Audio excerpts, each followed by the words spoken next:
چیز commonly note کی جاتی ہے کہ جو چیزیں ہم نے انہیں پہلے سے پڑھائی ہوتی ہیں بعض اوقات وہ ان کا بھی جواب نہیں دے پاتے،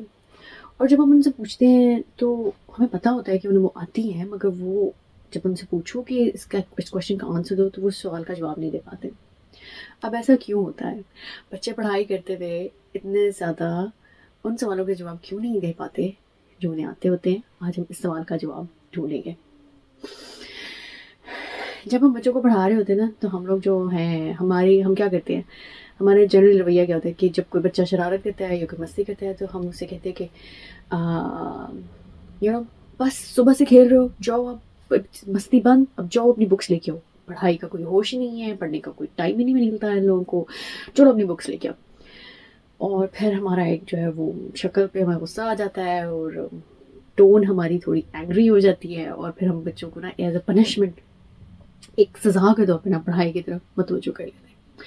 اب یہ جو سارا بیہیویئر ہم شو کر رہے ہوتے ہیں اس کی وجہ سے بچوں میں فائٹ اور فلائٹ موڈ ایکٹیویٹ ہو جاتا ہے، اور جب بھی کسی انسان فائٹ اور فلائٹ موڈ میں جاتا ہے تو اس کا جو ہائر برین ہے، جو تھنکنگ برین ہے، جو اسے پڑھنے لکھنے سوچنے سمجھنے لاجیکل ریزننگ کے لیے چاہیے ہوتا ہے، اس سے اس کا بلڈ فلو جو ہے وہ سارا اس کے آرمز اور لیگز میں چلا جاتا ہے۔ اب ہوگا کیا کہ آپ کا جو ہائر برین یا تھنکنگ برین تھا وہ تو شارٹ سرکٹ ہو گیا۔ اب جتنا مرضی ہم اسے کہیں کہ پڑھو پڑھو پڑھو اور اس سوال کا جواب بتاؤ اور اس سوال کا جواب دو، یا میں نے تو تمہیں کل پڑھایا تھا اور تمہیں کیوں نہیں آ رہا، اس سارے سوالوں کے جواب ہمیں نہیں ملیں گے، کیونکہ جو برین کا پارٹ اس سے ان سوالوں کے جواب دینے کے لیے چاہیے تھا وہ اس وقت کام ہی نہیں کر رہا۔ اس لیے ہمیں ایز اے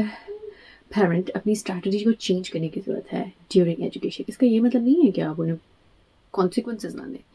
مگر آپ ڈانٹنے کا طریقہ بدل لیں۔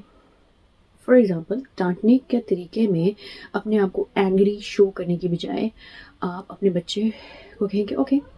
یہ کام آپ نے نہیں کیا تھا، اب آپ کو یہ اپنی مرضی کی چیز نہیں ملے گی، right? I hope this helps.